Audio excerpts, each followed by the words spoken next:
Hi everyone, I'm Sarah from Sourdough for Beginners. Today I'm going to make bagels that have some extra healthy things added to them, including my own wheat that I milled right here in the kitchen, as well as a quick rise to suit my day. So if you haven't already, please subscribe to my YouTube channel, follow me on Facebook at Sourdough for Beginners. You're gonna find everything you need to know about sourdough, and all of it's geared towards making it super easy for beginners.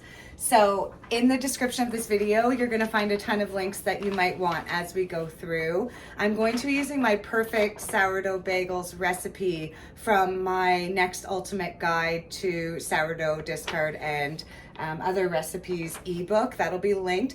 And what I'm going to do is I'm going to sub the ingredients to sneak some health into the bagels for my kids, as well as triple the recipe. So I've got my Bosch Universal Plus stand mixer, which is a powerhouse, and I can easily do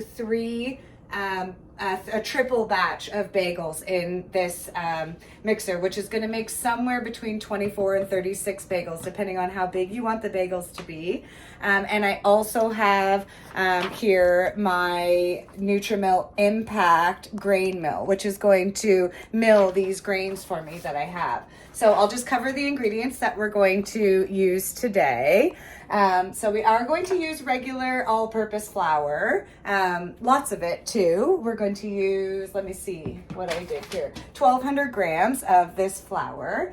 We're going to use 200 grams of active sourdough starter. So there you go, super bubbly and happy. I fed it last night, so it's really good strong starter. Now I am going to use 10 grams of instant yeast. And the reason for this is that it is 10 o'clock and I have to leave by 2 today. Usually these bagels, so you can just omit the yeast. If you do, the bagels are going to take between 6 and 8 hours to rise. Then you've got to shape them and let them rise again for another 2 to 3 hours. So this is like an all day, 2-day thing if you don't use the yeast. With the yeast, this dough is actually going to rise in about 90 minutes. I'm going to be able to shape the bagels, let them sit for only another 45 minutes to an hour to get them puffy. And then with bagels, we actually put the bagels in a boiling water bath and then bake them. I've got my new oven that I got late last year after my little apartment size oven broke, and I believe that I can fit 4 cookie trays in here, no problem. So I think I'm going to be able to bake all of these bagels all at one time. So the yeast is going to go in there. We've got our standard things like salt. So we've got, I'm just using like a Himalayan pink sea salt, 30 grams of that. The recipe will be in the description, don't worry. I'm using Diastatic Malt powder. It's starting to fade here, but I made this myself. So what this is I took some of my hard red wheat. I spread it, I put it into a jar with some water. I left it in the jar until it sprouted, and then I spread it out on a cookie tray until it dried, until it was completely dehydrated, and then I ground it up. So I'll link a video to my Diastatic Malt powder and how to make it. The health benefits of this are insane, and also it helps the fermentation process with the dough. So those sprouted grains actually increase some of the amino acids that you get in your bread. So they increase the health as long as you dehydrate them at a low temperature. They also contribute to browning better, and also encourage that rising to happen in a more robust way. So we're going to add the Diastatic Malt powder. Now the 2 little bits of health that we're going to add are some milled flaxseed and some white chia. So not a huge amount, 75 grams of milled flax. I think I went with 25 grams of chia. Those are just going to go in. And then I'm going to home mill 200 grams of this wheat. So my wheat is red Fife, but any hard red wheat berry will work. I source mine locally. If you're gonna go on Nutrimill and order yourself the Nutrimill website, which is where I got both the mill and the Bosch mixer from, they also sell the wheat berries. So if you're going in there and this is going to be the catalyst to get that mill you've had your eye on, they've got the wheat berries that you need too.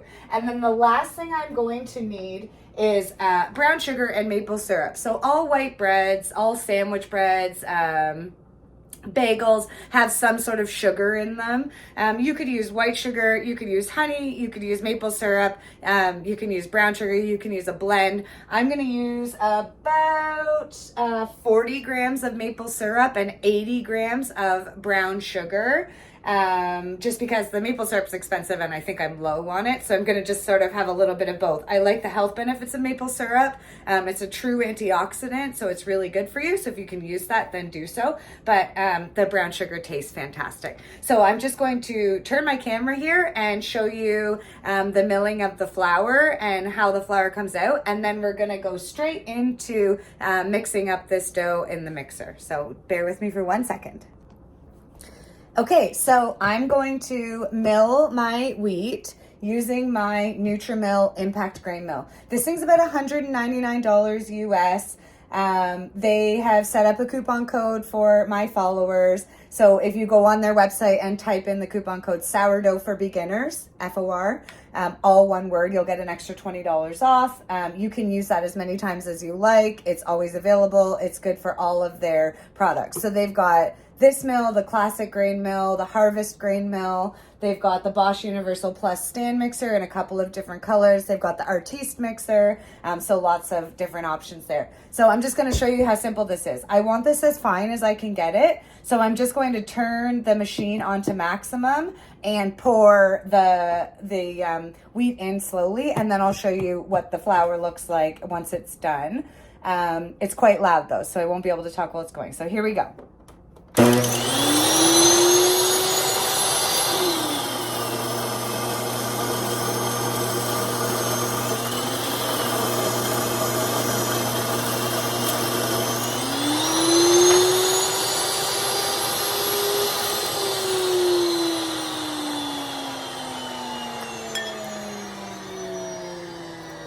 So there we go. It's that easy. You just measure out how much of your wheat that you want. And put it into your grain mill. Now I have done some testing and you end up getting out about what you put in. So I had wondered, if there was any sort of loss, if you needed to put a little bit more wheat berry weight than flour in, but it seems to be working out that you're getting about as much as you put in. So I'll show you the flour. It's really amazing. So I've just started using this brush all the time to sort of get the excess out of there. I do clean my mill after every use. So the thing with flour, when you buy flour in the store, what they've done to make it shelf stable is removed the germ from the flour, right? And what that means is that it will last on the shelf basically forever. As long as it's packaged properly and nothing disturbs it, then you've got this lovely fat flour. Now, with home milled flour, we don't remove the germ, which means that it's only going to stay shelf stable for approximately a week, maybe two. But I just suggest milling it exactly fresh right when you need it, because then you don't have to worry about it. So if you look at the flour, you can actually see that there's sort of this darker stuff and then the lighter stuff. So the darker stuff that you see in there is the germ that's on the, and I don't mean the yucky kind of germs, I mean the good kind, right? So it's the good stuff on the wheat, which is where all of the nutrition is packed. So home milled wheat ends up being the most nutritious wheat that you can do. So bear with me just for a second here. I'm going to move my grain mill out of the way and then bring my mixer over. And then I'm going to show you how easy it is to whip up this bagel recipe in triplicate when you've got a stand mixer. I will say making bagels is also really fantastic by hand. A triple batch would be very hard. So bagel dough is very stiff, and it needs to be kneaded for quite some time until it gets nice and smooth. So if you're just doing it by hand, absolutely follow along. I will include a typed out version of this recipe for a single batch rather than a triple batch for you guys. So bear with me, we'll get to mixing. Okay, so I've got my video camera aimed just at my mixer so that you can see how things go in. Here's the fun part about the mixer. What I found is that I can actually just dump the ingredients in all together and then let the mixer mix them. So usually when I'm doing sourdough by hand, I dissolve the starter into water and then I add the dry ingredients in and stir them up and then start to bring them together with my hand. Well, the mixer's strong enough that it does all of this for me. So we're just gonna start dumping. So here is our 80 grams of brown sugar and our 25 grams of chia seeds, and we've got 75 grams of flax. And next we have, how much is this? We have 30 grams of salt. We're going to just pour that in. We've got 25 grams of diastatic malt powder, so in that goes. And we've got our 10 grams of yeast. That's going to help this rise really quickly. So there we go, those are all in. Now we're going to get our freshly milled flour in. So I'm just going to pour that straight out of my mill bucket. And I do, like I said, a little brush like this works really good because what you end up having is sort of different levels of flour thickness. So I always do my flour on the highest possible setting. So you get this really fine powder that is sort of clings to the edges mixed in with these thicker germ pieces. So I like to just use this brush to get it in. So that's in. Just put this over here. And then we have our 1,200 grams of white flour. So I'm just going to guide that into my mixer. With the flour, I sort of like to try and spread it out as much as I can. Now with the Bosch stand mixer, I've tested, it doesn't actually matter if you get flour on top of the machine, but still just for cleaning purposes and everything else, I do try, if I can, to keep the flour inside the bowl rather than on top of our stirring apparatus here. But once we get this mixing, I'm going to move the camera so you can see it all mixing together. So I haven't added up how much this is. I'm going to add it up while the dough is rising, and then I'll be able to tell you how much weight worth of ingredients this ends up being. Okay, so we've got our big amount of flour in there. Now I'm going to add my 200 grams of active bubbly starter. So look at all the nice. It's beautiful. So we're just going to scoop this in like this.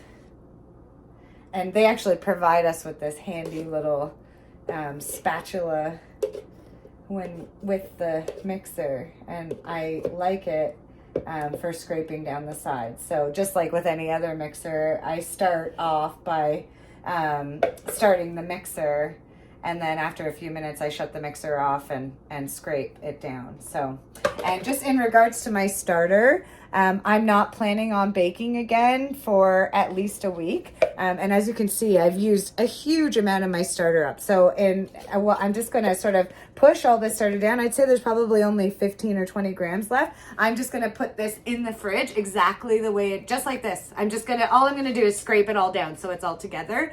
I'm just going to stick it in the fridge. And then next time I need it, I'm going to just feed it. So you don't need to keep a lot of starter on hand. Okay, so our last couple ingredients, we've got our maple syrup. With the mixer, I do things backwards to how I would do if I were mixing it by hand. If I was mixing by hand, I would dissolve the starter into the water and then add the dry to the liquid. But with the mixer, because it starts turning and I can't really slow it down more than the lowest level, I found that the flour will splash up.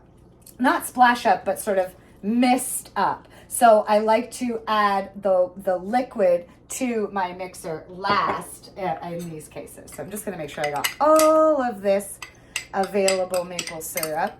usually you wouldn't measure all of these things out first in advance, but just for making it easier for doing the recipe, I like to do that. So I'm going to get my lid on here and move my camera closer so that you can see what's happening here in the mixer while it mixes, and then I'll come back and explain the next few steps to you. Okay, so here we go. We've got all of our huge amount of ingredients in there, and we're using our bread dough hook, so we're just gonna let it start mixing. Okay, so I've been letting the mixer run for a good 6 or 7 minutes. This dough is a very stiff dough, very hard to work. If you're doing it by hand, it's a lot of work. You really gotta push. The mixer makes things a lot easier. So what I'm gonna do right now is just quickly pull the dough out of this mixer, bring it together in a ball, knead it a little more if it needs to. I'm going to stick it in a bowl, any old bowl. This is one of my silicone banetins, but I'm just going to use it as a bowl. I'm going to spread a little bit of olive oil on here, and then I'm going to let this dough rise until it's fully doubled. So with bagel dough, you really want to let it completely double. So here's our mixer bowl. It just pops off the machine, and I'm going to pull my lid off and set it over here. If you guys could see the other side of my kitchen and how much dishes I have. So check out this dough, very stiff. Okay, so what I'm going to do is just get this dough out of the bowl. Bear with me just for 1 second here. I'm just going to adjust this camera. Okay, so here we go. Let's get this dough out. So first of all, I'm just going to start pushing the dough off of our bread hooks here. So here we go. Just gonna pull it out. Like I said, very, very stiff dough. Bagels are extremely stiff. That's how you get that nice sort of thick thing. So as you can see, I just kind of wrestle my pieces out of here. So this is your dough hook extender. I may or may not have needed it for this batch, but the Bosch Universal Plus mixer is designed to be able to do huge batches of dough, absolutely huge batches of dough. So what they've done is they've included the dough hook extender for when you're doing smaller batches. So there we go. We've got our bowl, and this bowl all just comes apart, so it's nice and easy to clean.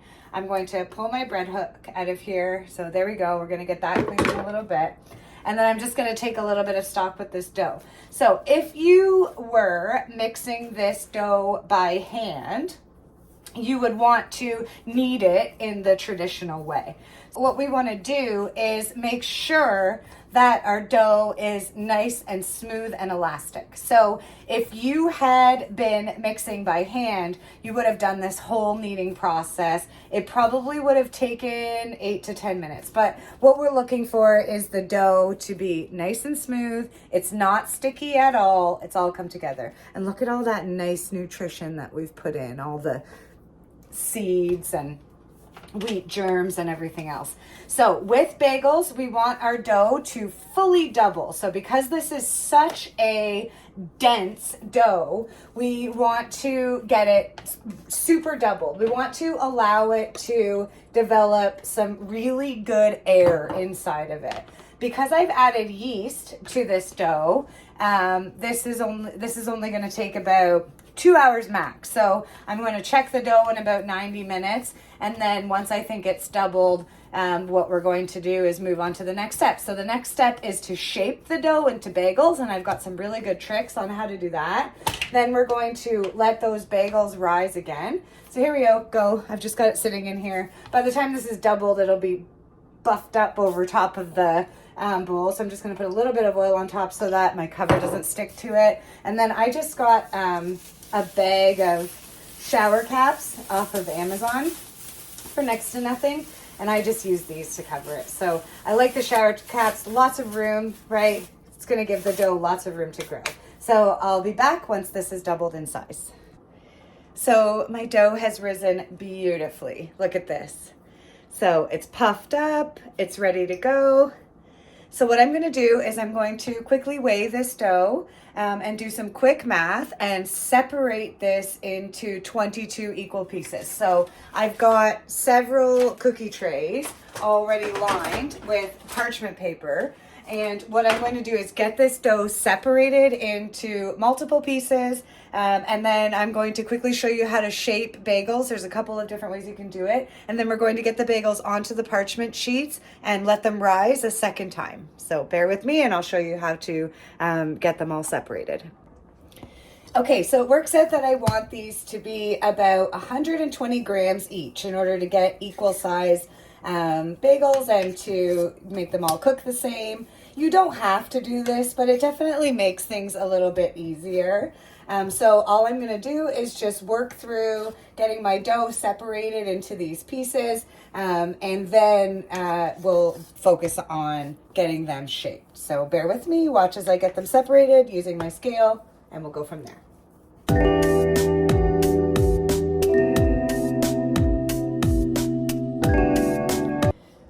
Okay, so we're separated into 22 basically equal size pieces. These are all somewhere between 118 and 120 grams.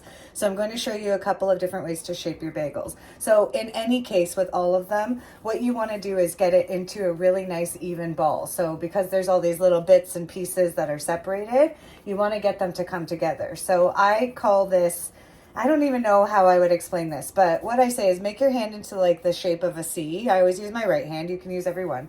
But we're just going to sort of gently roll the ball of dough around within this C. And we put olive oil on our dough when we put it into the container to rise earlier. So that olive oil should have transferred to the counter. So you don't have to worry about using any flour at all during this stage. So I've got the dough wrapped into a fairly nice bowl. We just kind of want to make sure that there's no real big seams sticking out. So there's a couple of ways that we can do this for bagels, okay? The first one is that we can use our hands, just make some room here, and roll this out into a long tube, right? So we're just going to stretch and roll, right? And we're going to try and keep it as even as we can in thickness all the way across, right? And then if our ends get a little bit pointy, that's okay because they're going to overlap.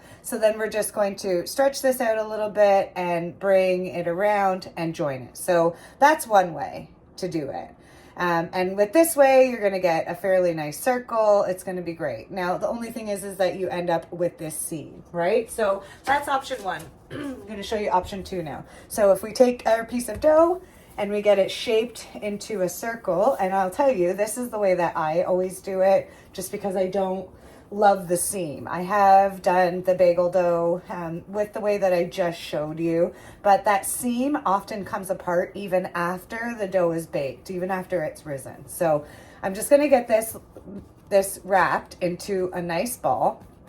And then what I'm going to do is I'm going to take two of my fingers right in the middle, and I'm just going to push them down so that I've got a hole there, and then use my thumbs to rip open a hole. Then I like to just take my hands and try to shape the dough so that it's even all the way around, right? We do want to try and make our hole a little bit exaggerated because during the second rise, the hole will try to close. So a lot of times if you're watching on the social media platforms, you'll see people have made bagels and that hole has closed quite a bit. It's because they didn't make it an exaggerated size hole before they set it down for the first rise. So if you want to go ahead and make that hole a little bit extra in size, you're going to help yourself later because they do tend to shrink. Now, one last thing. If you've got a piece of dough like this, where it's all these little bits and pieces, so this is where I was kind of getting towards the end, and I do like to try and make my measurements exact, so I end up with all these pieces. One thing that you can do to try to make them come together is give them a squish like this, right? So flatten them out, and then you can tuck all of the edges like this around into the center of the ball, right? And then once we've done that, so now we've got this sort of smooth outside and tucked, then we can do our C roll. I guess that's what I'm going to call it. So then we can just use the strength of our hand and our counter to roll this ball. Now, rolling this smooth ball does a couple of things. One, it builds some tension into the dough, and we know that tension is what helps to hold the carbon monoxide in the dough as it rises. But two, it also makes it so that we don't end up with weird seams on our dough. So now what I'm going to do is I'm just going to go through and I'm going to roll all of these into nice balls, and then I'm going to poke holes in them and get them shaped, get them onto our pans with our parchment paper, cover them in plastic wrap, and then I'm going to let them rise until they're puffy. And I mean like really puffy. The thing about bagels, right, is it's a dense dough. I don't know if you noticed while I was going through and dividing this dough, but some of the time I was like sawing with my knife. A bagel recipe is a very dense dough. A bagel dough is very dense.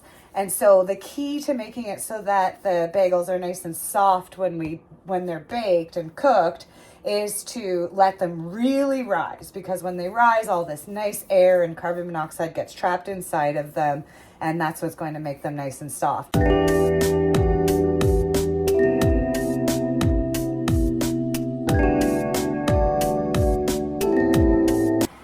Okay guys, so we're good to go. Our bagels are risen beautifully. So I'll just bring them up nice and close.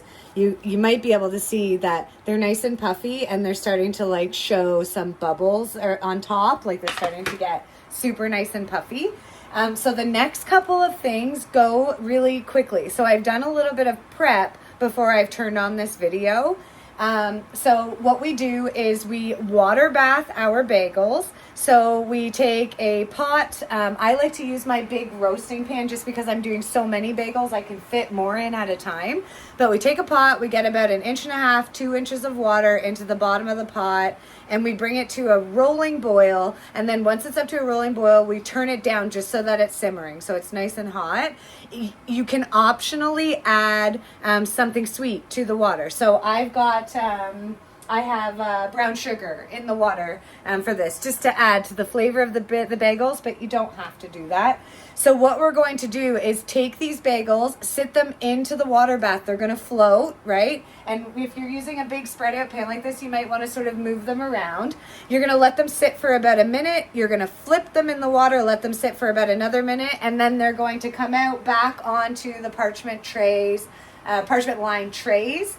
And then once that's done, you're going to egg wash them or milk wash them, or you can do it without. Some people are allergic to eggs, but what I do is I just take some egg whites and a little bit of water, and I whisk that up as really hard. So I'm talking about like probably let's say 3 full tablespoons of egg whites and half a tablespoon of water, and I whisk it till it's super foamy, and then I just use a brush and brush that onto the bagels, and then we bake. So my oven is preheated at 425, and we're going to be baking these bagels for between 28 and 35 minutes, depending on how hot your oven is. If you've got a meat thermometer, use it.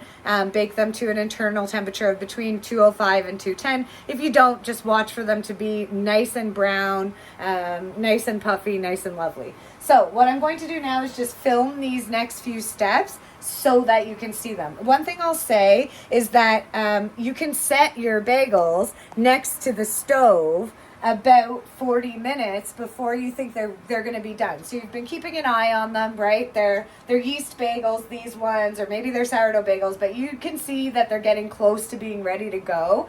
Then what you can do is set them next to the stove. Let the water heat up in the pot. So that's going to give them some heat for that last little bit of rise. And being next to this oven that's getting nice and super warm, it's going to make the kitchen nice and warm and give them that nice little boost. So absolutely do that. So I'm just going to zoom in and show you all the different processes, and then we're going to get these baked and see how they turn out.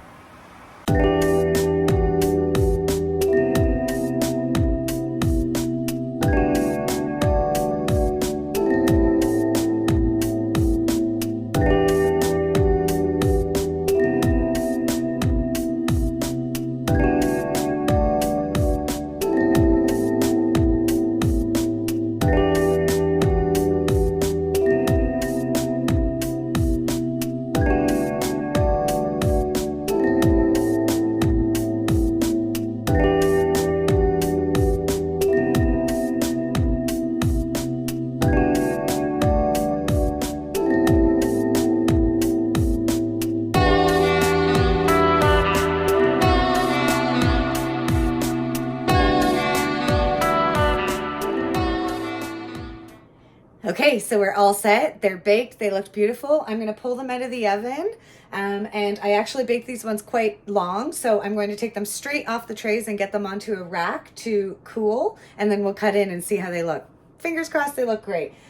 Usually I bake to about 205 Fahrenheit internal temp. I just use my trusty little meat thermometer to test. These ones hit 209. At 205, I'll often leave them sitting on the cookie trays for 20 minutes or so and then move them to the racks to cool. But in this case, I'm just going to get them off those cookie trays right away. So here we go.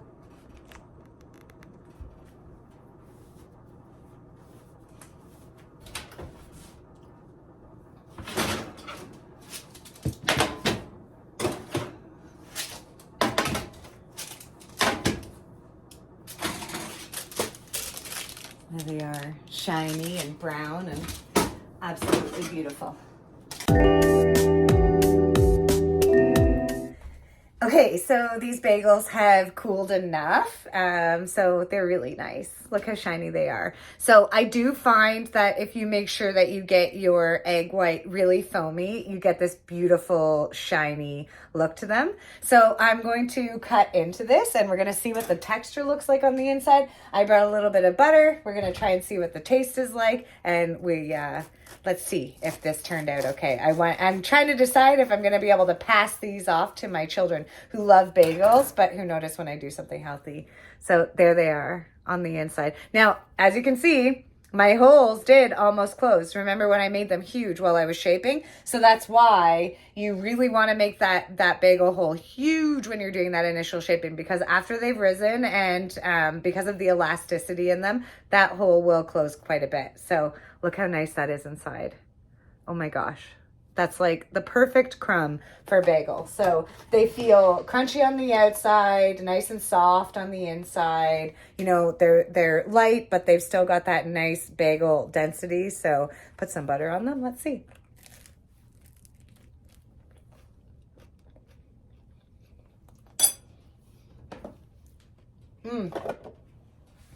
These are really good. Yay! I'm so glad. You guys might not know it, but sometimes I'll actually do a whole set of filming for a video that I think I'm going to make, and then at the end, whatever I made was terrible. So, yay. These actually taste delicious. They're amazing.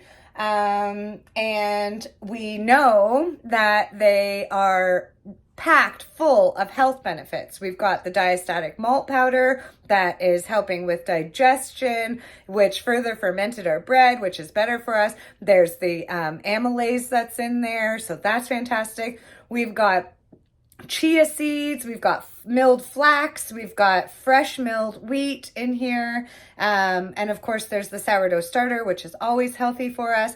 So if you want to have something that tastes delicious and something that's really healthy, then maybe you want to consider making these bagels. So in the description of the video, I will type out all of the ingredients in the recipe, and I'll do it in the triple size, which is what I did today in the video, but I'll also do it for a single batch of, somewhere between 8 and 12 bagels, depending on how large you like your bagels. And of course, I'll also include all of the links that we talked about throughout this video. Thank you so much for watching. I'm Sarah from Sourdough for Beginners. If you haven't already, please go down, subscribe, hit the like button, hit the reminder button, the little bell. Make sure that you follow me on Facebook, and always feel free to comment on the videos. I love it. I come in, I try to answer every question that comes in, and I appreciate you all being here. Talk to you soon. Bye for now.